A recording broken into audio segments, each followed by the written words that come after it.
Hey there!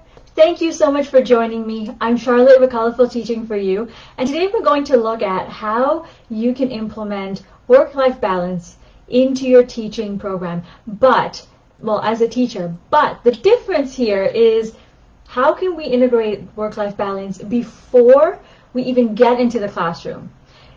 Now, here's the reason why I want to talk about this, because a few years ago, my grandmother-in-law, she was not doing well. She was sick, and my husband and I had to run around, and we were trying to take care of her. And because of that, I was struggling to keep up with school and with taking care of her needs as well.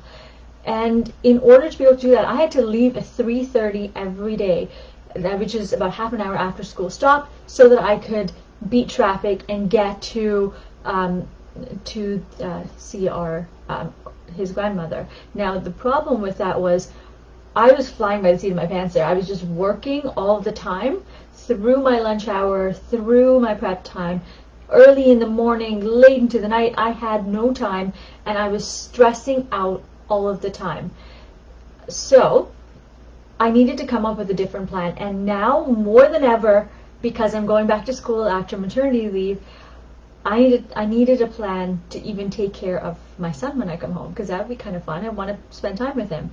So here's what I did that worked before, but then I kind of went away from it, and it's been mind-numbing, because it's just been driving me insane. So I'm doing it again, actually, right now. As soon as I get off here, I'm going to go right back to it, is the steps I'm going to talk about. The first step is a lot of work. I'm sorry, but it's a lot of work up front, but if you get it done up front, it's going to be so much easier later. The first step is unit batching. And what do I mean by that?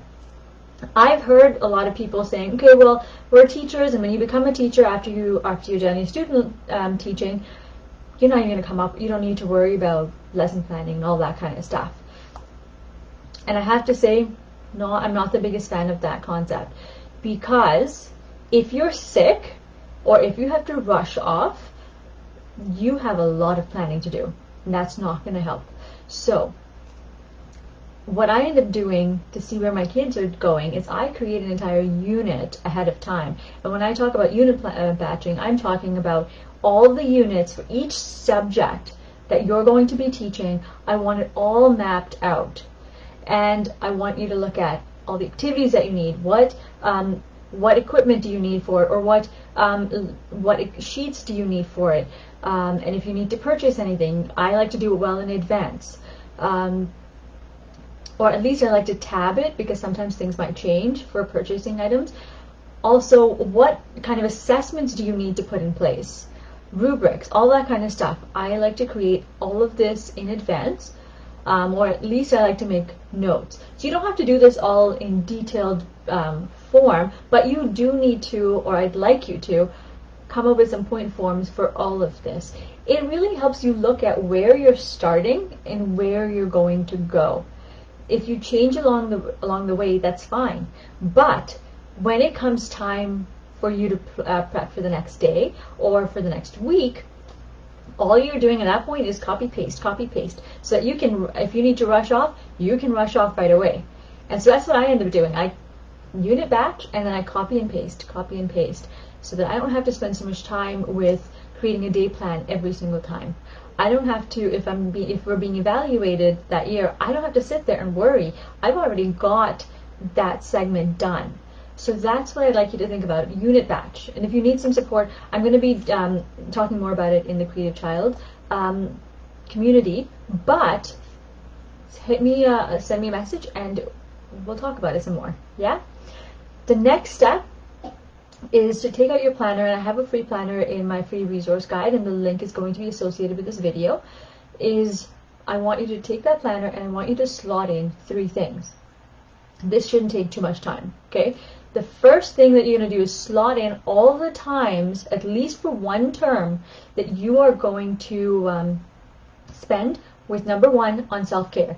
Self-care does not need to take a lot of time. 5 to 10 minutes a day. Please try for every day, because it helps you take care of who you are. You're taking care of so many people.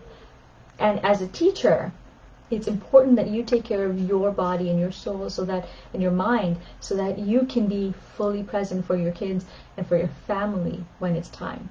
So first, 5 to 10 minutes every day, if possible, every alternate day, if you can't do every day. Slot it in. The reason I'm asking you to slot it in is because I can guarantee you, when push comes to shove, you are going to focus on your prepping. You're going to focus on everything else but yourself. So if you block that time out, when you look at your planner, you are going to have to say, okay, time for me. Or at least in advance and say, okay, I've got to work from this time to this time, and then I'm going to spend time on myself. The second thing I want you to spend time on is, or block out, is time for family and time for friends. So this doesn't have to be every single day. This is maybe once a week, once in 2 weeks, for about an hour, right? But block out that time for your family and your friends or loved ones. And in fact, I'd like you to, if you go as far as to even write down the name of the person you might want to see. This might change a little bit, but you know that time is sacred for your family and friends. Okay? And the third thing I'd like you to block out, again, not very much time here, is about once a week or once every alternate week, is to block out time for an indulgence or something that you just love doing, like a hobby. For me, it's singing. So I would need to block out time to go and sing, and also to practice, maybe once a week, once every 2 weeks, you know. And for this, maybe it's just an hour or two. It's not a lot of time. So really what we've looked at is, let's say I do this, I block out all 3 things every single week for for a week. Then really I'm just blocking out maybe 1 hour for voice, or for whatever you want to indulge in, 1 hour for family, so that's 2 hours, and maybe 5 to 10 minutes for self-care. See? That's not a lot of time. That's just 2.5 hours of my time. That's it. And if you're doing it every alternate week, right, you not a lot of time. Well, the 5 to 10 minutes is every day, but the others is not as much. So it's important, because I've heard of so many relationships just kind of being pulled apart because people don't have time to spend together because teachers are so busy. Most especially if you are a student teacher or a new teacher. Oh my goodness, if you're a new teacher, please, please, please, if all else fails, spend time on self-care and spend time with your loved ones, because I can tell you the first year or 2 is the most difficult year.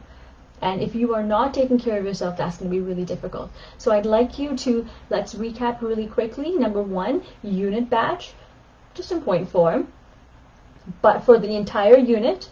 And if you do this, please let me know. I would love, love, love to know how your experience with this. Number 2 is slotting it in, and what you're going to slot in are 3 different things. Self-care time, time for family and friends, and the third one is time for an indulgence or hobby. This is just, the self-care time is just you time, and the indulgence could be with someone, but I would prefer just you time. But it could be with someone else. You know, maybe just taking a walk with someone. That's fine too. So that is what we're talking about today. Next week, we're going to be looking at 3 things that you can do in your class time so that you can use your time effectively, so that you can leave if you need to leave and go and spend time on that, everything that you slotted in. So I hope you join me next week. In the meantime, please download your, if you want free resources actually for your class, or if you want the planner that I talked about, grab it from www.colorfulteaching4u.com/freebies. Colorful has a U in it, and the link will be associated with this video. Thank you so much for joining me, and I hope you remember to create, experience, and teach from the heart. Take care, my friends. See you next week.